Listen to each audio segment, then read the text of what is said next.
Hey everybody, welcome to In the Node. All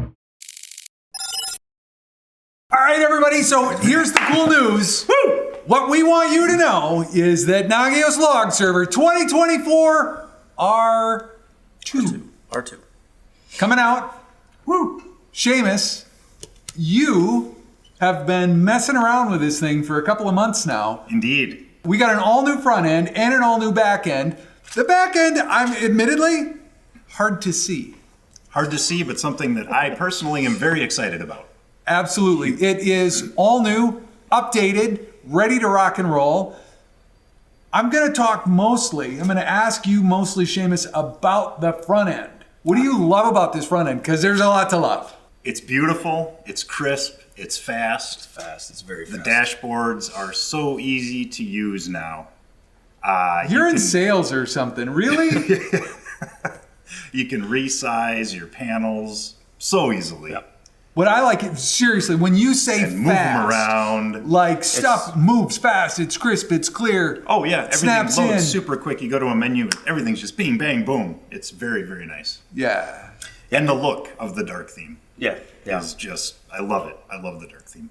I know it's not as flashy, but I'm a huge fan of the change behind the scenes. I think the infrastructure that lived behind the scenes was in a much need of a refresh, and I think we Yeah, absolutely. huge so strides.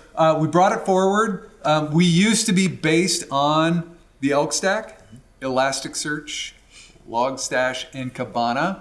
And like to stick with front end, even just for a moment, as we're talking about the back end, we did do a new back end, and we're using OpenSearch instead of Elasticsearch. We're sticking with Logstash, and the front end is something we cooked up on our own. So it used to be the Elk Stack. The developer that mainly finished the front end is Griffin.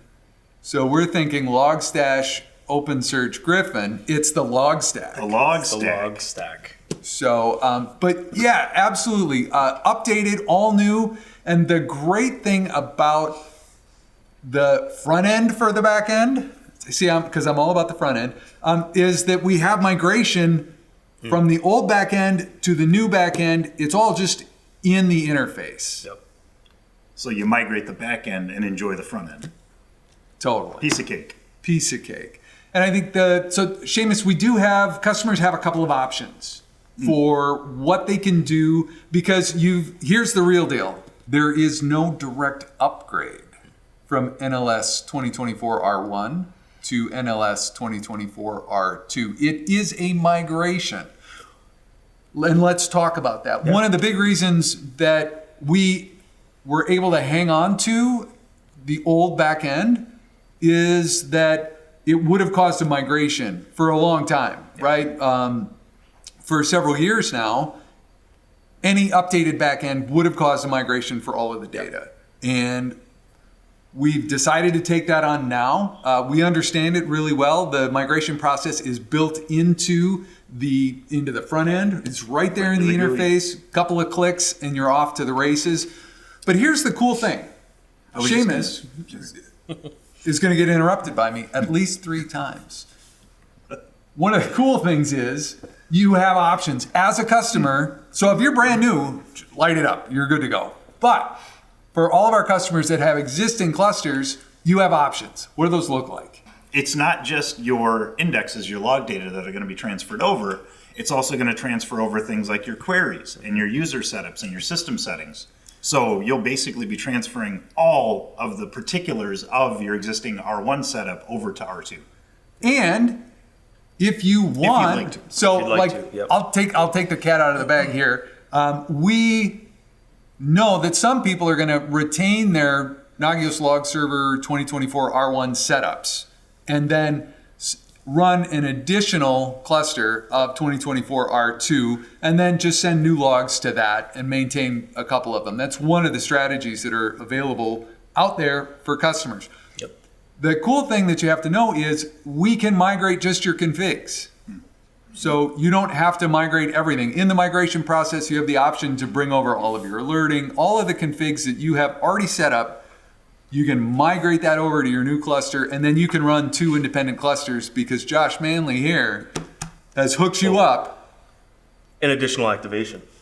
And additional. So any existing customers can reach out to our team at csm@nagios.com or your dedicated customer success manager and get that free activation to have both instances running in parallel if they'd like to. And that, I think, is huge. So what we're looking to do is make it as easy as possible for customers to make the transition that works for them. Right. And at no additional licensing cost. We're doing that at no cost at all.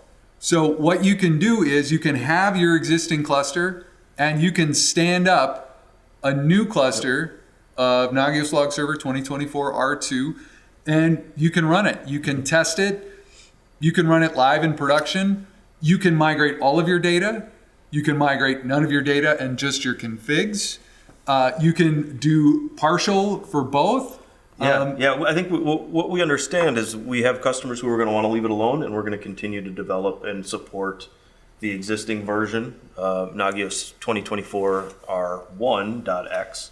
We're going to do that for the next couple of years, and then for the customers that are ready to make that change to R2, we're giving them the free license so that they can do that at their pace. We're not going to force your hand right off the bat. Yeah, absolutely. We do have the development team set up and ready. We are going to continue to release updates, bug fixes, security patches for Nagios Log Server 2024 R1. So if your best bet is to stick with what you have right now and not change anything, we got you. Yep. We are continuing to work on that and make that product continue to work for you. Yep.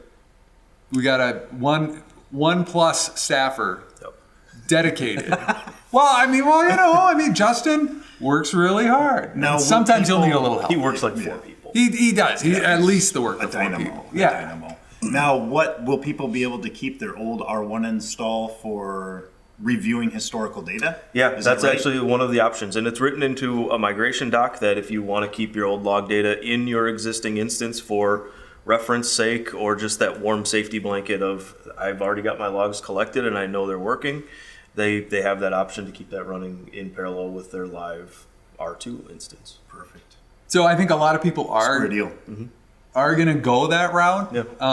That they're going to hang on to their existing cluster and they're going to run that out through their data retention period. Yep. Seamus, talk to me about the Elastic Common Schema. Well, with the switch from Elasticsearch to OpenSearch to a what's the way to say this? To a very recent version of OpenSearch, it employs the Elastic Common Schema, Which is a process by where when logs are ingested, the fields that are parsed are made uniform. So common things like the host name of the sending source is put in a uniform field, whereas in Log Server R1 and prior, something like the host name of a Windows machine would be capital H hostname. Something like the host name of a Linux machine would be lowercase h hostname. And even something like a simple capitalization error could cause trouble in queries. Whereas now, every single thing that sends data in, if a host name is parsed, it will be under host.hostname, all lowercase. And I think that is Huge. one of the most exciting things about this. Absolutely. That makes the change to the new version worth it. Absolutely. It's not just more secure. It's not just more modern. There's actual functional things that are going to make the lives of administrators easier and make it easier to get at the data that you're after. And that's fundamentally huge. why it's a That's the migration. goal. Yeah, right? exactly. The Elastic Those are Common things Schema. not available. Yep, not available in R1. No. Yeah. And Awesome. wouldn't have been available with the version of No, Elasticsearch. it didn't even exist at the time that version was created. Yep. So it's a huge improvement. So all of the common fields in the sending sources are going to be uniform. They're all called the same thing. And then it's a hierarchical tree structure. So things that are only present in a certain kind of log source, like a firewall or something, are going to be way down the tree in their own little section. But every kind of source of that type will have that same field. If you are a JSON nerd, this is Yeah. the best thing you've ever met. Right. Yeah, without question. Seamus, thanks for that update. Josh, do you have anything else on that? No, I think, like they said, download Log Server tomorrow. because you're going to want to get it installed and running. Absolutely. Yeah. Thanks for being here, everybody. Happy monitoring.